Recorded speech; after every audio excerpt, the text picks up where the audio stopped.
My own journey into poultry farming is not a palatable one, and it's not the one I would pray or wish for anybody going into poultry farming or anybody going to any other business. You know, this life is full of ups and downs, and we are all bound to experience in life. Hi guys, welcome back to my YouTube channel. My name is Blessing of God Abraham.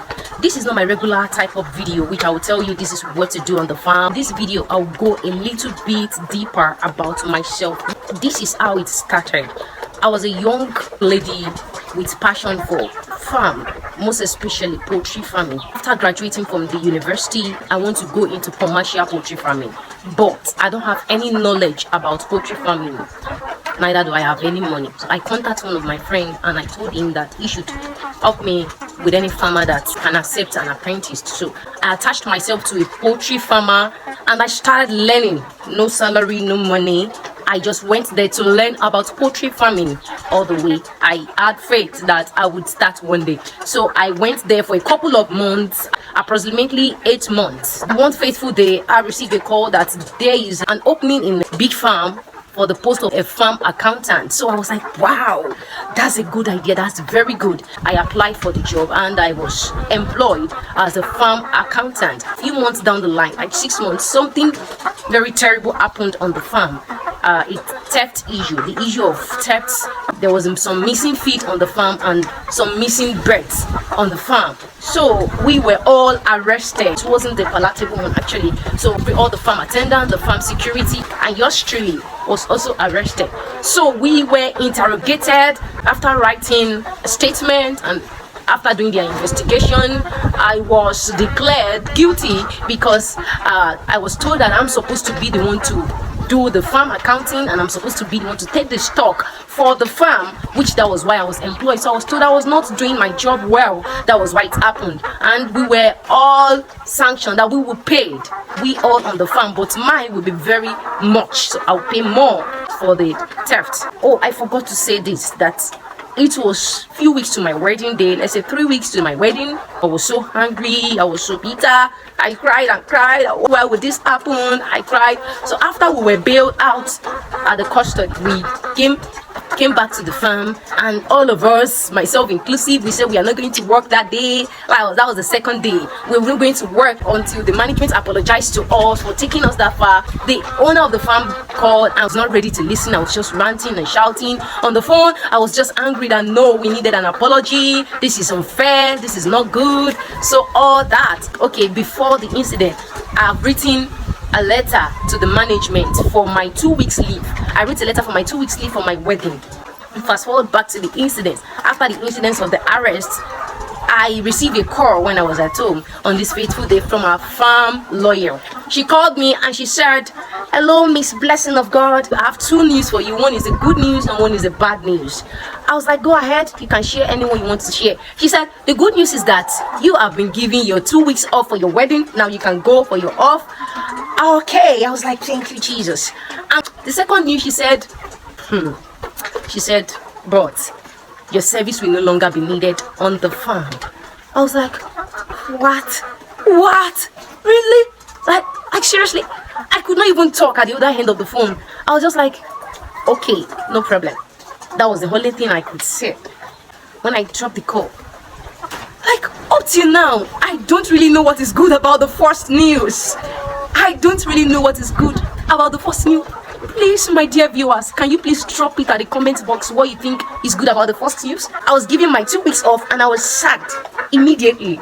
So what is good about the news? Anyways, that's bygone. And that was a week to my wedding. Got me a new bride. I was so depressed. I was so sad. But because of the inferior of the wedding ceremony, it did not really show on me because I had mixed feeling. I have feeling of the preparation of the wedding, and I also have feeling of being sacked. And when I told my fiancé, my husband, it was just like, well, all is well.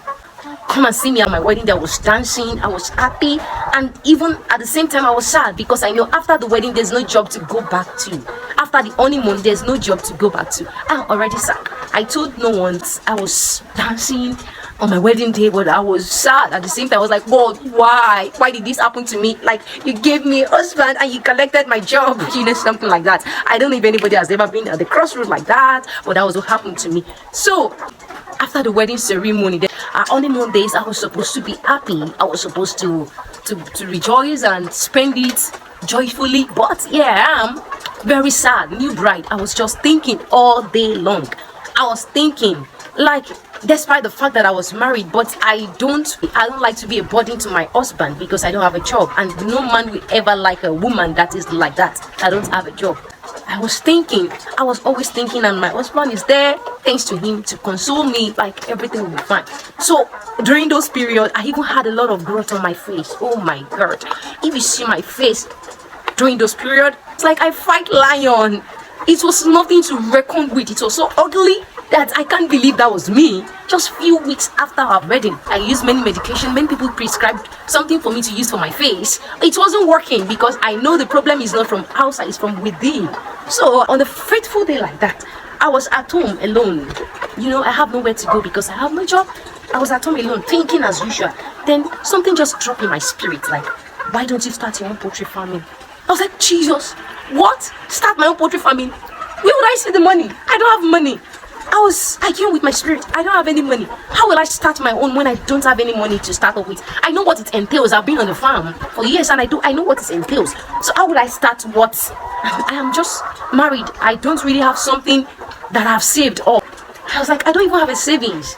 So where would I see the money to start up with? I just ignored that spirit, and in the evening, I just looked at my side and I saw my piggy bank. Yes, my eyes fell on my piggy bank, the one I used to put money before I got married. And those times when we were young, our parents would say, put money inside the piggy bank. I've been putting money in the piggy bank like few months before my wedding. My language in Nigeria, with my tribe, we call it kolo. That's what we call it. My eyes fell on it and I was like, how much is inside this thing? How much am I even putting there? I know how much I put there. In the days of 100 naira, 200 naira, 300 naira. So what would I buy?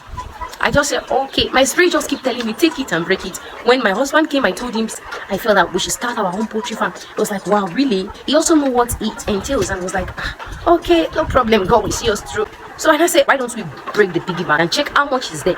So we take the piggy bank and we broke it. We bring out the money. Oh, that day it was so sweet. When we counted the money together, lo and behold, it was just 45,000 naira.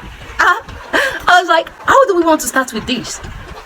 But as from that, faith surged in my mind that we can start. I took the money, I kept it, and after my husband come back from work, at the end of the month, his salary, we will remove 20% out of the salary and add it to the 45,000 naira. Anytime he goes out to do PP, we take 20% of my husband's income and we add it to the 45,000 naira. A few months down the line, just like 2 months later, we are running into 150,000 naira. I said, wow, so let's just start something now. At that time, we collected our bed. Their old chick from the hatchery is 500 naira. So we calculated 500 naira times 200. So we went to the hatchery, we collected 200 layers. So we still keep on with our habit of removing 20% out of our income and saving it for that purpose. So we continue like that, and we bought 200 bread and 3 bags of feed, and we bought some of their vitamin and medication. So that was what our money can afford at that time. God's so good, he's a faithful God. One of my husband's clients gave us a space at the backyard of his farm that we can come and start there. And because I had passion, we said no problem. We were very grateful for that, and that was how we started raising our bread. It hasn't been easy. It wasn't a very palatable journey because there are some times that we need to save more than 20% out of our income, and we still have to do some basic necessity of life, food, clothing and shelter. Sometimes we just have to live on 20% and we have to save 80% so that those birds can eat. Remember, we have the bed on ground. Before you can see your egg and start selling your egg, you have to keep feeding them. So that was how I started my own journey. It was the beautiful one, and it was also a painful one actually, but thank God that I was not totally depressed to the point of giving up. It was a journey of faith actually. For you people that are Christian, you understand what I'm saying, faith, because at the beginning we did not see everything coming, we did not see what would happen. For testimony, I've used my pain to build my passion, which is farming in general, poultry farming to be precise. So that was how I started my own journey into poultry farming. Here I am now, and I'm still growing. So if you think you don't have money to start, that just look within and look at what you can give in exchange for your passion. Look at what you can give so as to get what you need. Exactly. That was my sad experience, and that was what led me to poultry farming. I hope you learned 1 or 2 things from this video. Thanks for watching this video to the end. I will see you in my next video. Bye.